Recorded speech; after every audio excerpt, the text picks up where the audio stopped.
On a quiet summer morning in late June 2009, the surface of the Rideau Canal near Kingston, Ontario, looked undisturbed, calm, reflective, almost peaceful.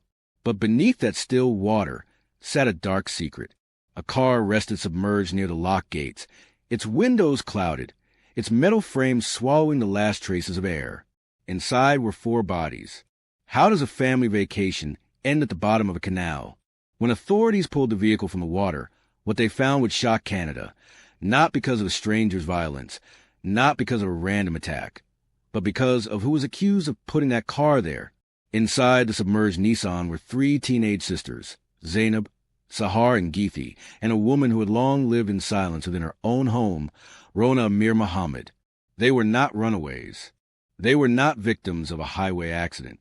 Prosecutors would later argue something far more chilling, that this was not tragedy, but intention. Before the headlines, before the courtroom, before the word honor-killing gripped the nation, there were 4 lives, and they were daughters, sisters, a mother. The Shafia family had arrived in Canada searching for opportunity and stability. Originally from Afghanistan, they had lived in Pakistan, Australia, and Dubai before settling in Montreal in 2007. To outsiders, they appeared like many immigrant families chasing a better future. Mohammad Shafia, the patriarch, was described as strict, traditional, and deeply concerned with family reputation. His second wife, Tuba Muhammad Yahya, managed a household. Later, his first wife, Rona Amir Mohammad, joined him in Canada after being sponsored. But inside the home, life was far from harmonious. Zainab, 19, had just entered adulthood.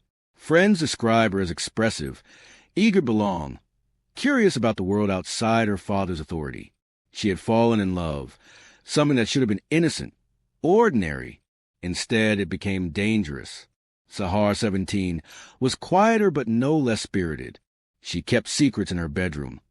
Photographs with a boyfriend, small signs of independence. To some families, this would be teenage rebellion. In hers, it was seen as defiance. Geeti, just 13, was still a child. School records showed she struggled emotionally. Teachers noticed tension. She had been disciplined repeatedly at home for behavior her father disapproved of. And then there was Rona. Rona Amir Mohammad had endured years within a polygamous marriage. Reports later revealed she had been abused and had expressed a desire for divorce, a decision that could carry devastating consequences in a household ruled by honor and control. She was isolated, financially dependent, and increasingly fearful. Behind closed doors, arguments grew sharper. Restrictions tightened. The daughter's attempt to adopt Western clothing, friendships, and relationships became flashpoints. Zainab had even fled to a shelter at one point, fearing for her safety, but she returned. The family would later take a road trip, what seemed like a routine journey from Montreal toward Niagara Falls, with a stop near Kingston. But beneath that normalcy, tension simmered. In court, prosecutors would argue the father saw dishonor where others saw adolescence. That independence was interpreted as betrayal. That shame had to be erased. For women who wanted ordinary freedoms. For voices that clashed with tradition. For lives that would soon be silenced beneath dark water. The canal did not tell their story that morning. It simply held it, waiting to give it back to the world.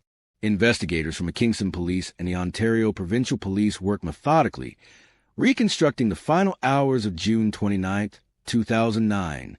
The theory of a tragic accident dissolved under scrutiny.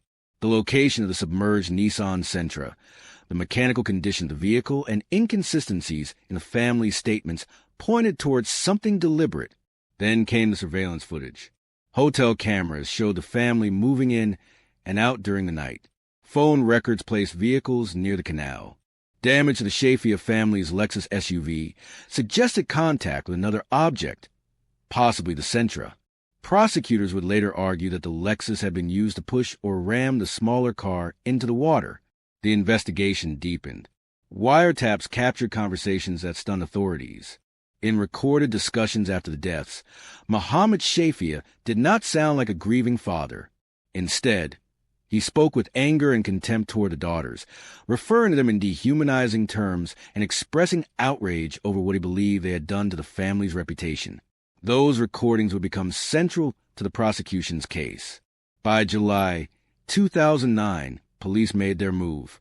Mohammad Shafia, his second wife Tuba Muhammad Yahya, and their eldest son Haim were arrested and charged with 4 counts of first-degree murder, one for each victim: Zainab, Sahar, Geeti, and Rona. The charges stunned the country. A father, a mother, a brother, accused of orchestrating the deaths of their own daughters and wife. Prosecutors described it as a carefully planned act, not a crime of sudden rage, but a deliberate decision to eliminate what they viewed as dishonor. They alleged that the murders were honor killings, carried out to restore family reputation. The accused denied everything. Mohammad Shafia insisted it had been a tragic accident. Tuba maintained her innocence. Haim denied involvement. They portrayed themselves as devastated survivors of a catastrophic crash. But investigators believe the evidence told another story, one of control, resentment, and calculated action. As the case moved toward trial, the nation watched closely. The word honor began appearing in headlines. Cultural tensions and questions about domestic violence entered public debate. What happened in Kingston was no longer just a family tragedy. It was a national reckoning. When the trial began in Kingston in late 2011, the courtroom was heavy with anticipation. For months, Canada had debated the case in headlines and living rooms. Now, the details would be laid bare under oath. The Crown's theory was chillingly direct. This was not an accident. It was a calculated plan to eliminate 4 women who, in Mohammad Shafia's eyes, had disgraced the family. Prosecutors began building their case piece by piece. They presented evidence that the Nissan Sentra had not simply rolled into the canal. The gear was found in neutral. The vehicle showed no signs of a driver desperately attempting to brake. The location, near the Kingston Mills locks, required intentional maneuvering. It was not an easy place to accidentally plunge into water. Then came the Lexus SUV. Investigators testified about damage found on the SUV driven by Mohammad Shafia. The Crown argued that the heavier vehicle had been used to push or ram the Sentra into the canal. Expert witnesses described how the impact patterns supported the theory of deliberate force.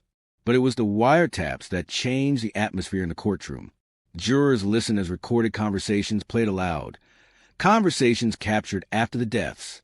Instead of sorrow, they heard rage. Instead of grief, they heard contempt. In one recording, Mohammad Shafia referred to his daughters in deeply disturbing language, expressing that their deaths were better than the shame he believed they had brought upon him. The tone was cold, bitter, unyielding. The prosecution argued that these were not the words of a devastated father. They were the words of a man who believed he had restored honor. Evidence also revealed escalating conflict inside the home before the deaths. Testimony detailed Zainab's stay at a shelter, Sahar's hidden relationship, Geeti's struggles, and Rona's reported desire for divorce. The Crown painted a picture of a household ruled by fear and strict control, where independence was treated as betrayal. Psychological insight entered the courtroom as experts discussed patterns commonly associated with honor-based violence, extreme sensitivity to perceived shame, rigid patriarchal authority, and a belief that reputation outweighs individual autonomy. Prosecutors argued that Mohammad Shafia's worldview fit this pattern. The defense countered fiercely. They suggested investigators had misinterpreted cultural expressions. They argued the damage to the Lexus was unrelated. They insisted the wiretap statements were taken out of context and translated inaccurately. They maintained the deaths were a tragic accident amplified by grief and misunderstanding. For 4 months, jurors absorbed testimony, forensic analysis, recorded conversations, and emotional arguments from both sides. At the center of it all were 4 women whose voices would never be heard again. The courtroom was not just examining a crime. It was dissecting motive. Was this desperation? Control? Cultural rigidity twisted into violence? Or was it, as the defense claimed, a devastating accident misread by a grieving public? By the time closing arguments were delivered, the weight of the evidence pressed heavily on the jury. They would soon decide whether this was tragedy or intention. On January 29, 2012, After deliberating for approximately 15 hours, the jury delivered their verdict. Muhammad Shafia, Tuba Muhammad Yahya, and Haim Shafia were found guilty of 4 counts of first-degree murder each. For Zainab, Sahar, Geeti, and Rona, the weight of the courtroom seemed to settle with the word guilty, a chilling acknowledgement that the deaths had been intentional, premeditated, and horrifyingly rationalized under the guise of honor. Judge Robert Maranger, presiding over the case, described the crimes in somber terms. These were cold-blooded, shameful murders committed under a twisted concept of honor. There is no justification for such actions. The family members were killed not by accident, but because they were perceived to have brought dishonor to their household. Even as the verdict was read, the defendants maintained their innocence. Tuba Muhammad Yahya, the mother, repeated her protest. I am not a murderer. I am a mother. Muhammad and Haim Shafia similarly denied culpability, framing the deaths as a tragic accident and portraying themselves as victims of circumstance and misunderstanding. But the jury saw a different story, a story of meticulous planning, obsession with reputation, and a moral code enforced through violence. The verdict reverberated far beyond the courtroom. News outlets across Canada and internationally carried the story. Families, communities, and advocacy groups were forced to confront the uncomfortable reality of honor-based violence within immigrant communities, a crime that was intimate, calculated, and horrifyingly deliberate. For Zainab, Sahar, Geeti, and Rona, justice had been served in the eyes of the law. For Canada, the case ignited a national conversation about the intersections of culture, control, and the rights of women and children within the home. The Shafia verdict was more than a legal outcome. It was a moral reckoning, a chilling reminder of how adherence to extreme ideas of honor could destroy lives, even in a country that prided itself on freedom and protection. The courtroom emptied that day, but the questions lingered. How had a family, seemingly ordinary to neighbors and friends, arrived at such darkness? What signs had been missed? And how could communities prevent such tragedies in the future? The verdict closed one chapter, but the story of loss, grief, and reflection was far from over. The story of Zainab, Sahar, Geeti, and Rona is a chilling reminder of how control and rigid ideas of honor can destroy lives. We want to hear from you. What lessons do you think society can learn from this tragedy? Share your thoughts and theories in the comments below. And if you want to uncover more gripping true crime stories like this, make sure to subscribe and turn on notifications so you never miss a story that reveals the dark truths hidden behind closed doors.